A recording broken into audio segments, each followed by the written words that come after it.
जय श्री कान्हा। आज की कहानी रहेगी साड़ी के टुकड़े। पेशेंस रखना क्या ज़रूरत है, कितना ज़रूरत है उसके बारे में। तो चलिए हम लोग शुरू करते हैं। एक नगर में एक जुलाहा रहता था। वह स्वभाव से अत्यंत शांत और नम्र तथा मिलनसार था। उसे क्रोध तो कभी आता ही नहीं था। एक बार कुछ लड़कों ने शरारत किए। वे सब उस जुलाहे के पास जाकर ये सोच कर पहुँचे कि देखें इसको गुस्सा आता है कि नहीं। उनमें से एक लड़का जो धनवान था वह उनका एक साड़ी लेके बोला, कितने में दोगे? जुलाहा ने कहा, 10 रुपये में। तब लड़के ने उसे चिढ़ाने के उद्देश्य से साड़ी के 2 टुकड़े कर दिए। एक हाथ में रखा और दूसरा बोला, ये पूरी साड़ी नहीं चाहिए, आधी चाहिए, क्या दोगे? जुलाहे ने शांति से कहा, 5 रुपये।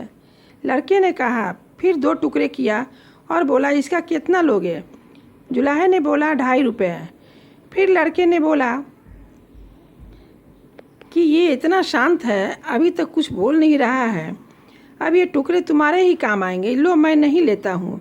जुलाहा बोला, कोई बात नहीं, मैंने आपका नुकसान किया है, अतः मैं आपकी साड़ी का दाम दे देता हूँ।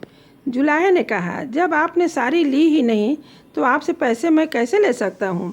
लड़के को अभिमान आ गया और वो कहने लगा, मैं बहुत अमीर हूँ, तुम गरीब हो, मैं रुपए देता हूँ, तुझे कुछ फर्क नहीं पड़ेगा, यह घाटा नहीं सहोगे, जो मैंने नुकसान किया है ये तुम नहीं सहोगे। जुलाहा मुस्कुराते हुए कहा, तुम यह घाटा पूरा नहीं कर सकते हैं। सोचो किसान कितना श्रम करके और कपास पैदा करता है, फिर में उसकी स्त्री इसको कपास को धागा बुनती है और फिर वो कपड़ा बनाते हैं। इतनी मेहनत तब सफल होती है जब ये कोई पहनता है, इससे लाभ उठाता है। उसके टुकड़े टुकड़े कर देने से क्या फ़ायदा?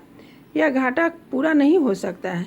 जुलाहे की आवाज़ में आक्रोश के स्थान पर अत्यंत दया और सभ्यता थी। लड़का शर्म से पानी हो गया, उसकी आंखें भर आई। वह जुलाहे के पैरों पर गिर गया।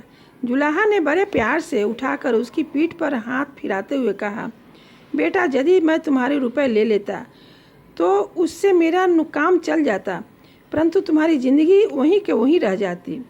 आज नहीं लिया तो तुम देखो कितने चेंज हो गए हो। साड़ी एक गई, मैं दूसरी बना लूँगा, पर तुम्हारी ज़िंदगी एक बार अहंकार से नष्ट हो गई तो दूसरी कहाँ से लाऊँ?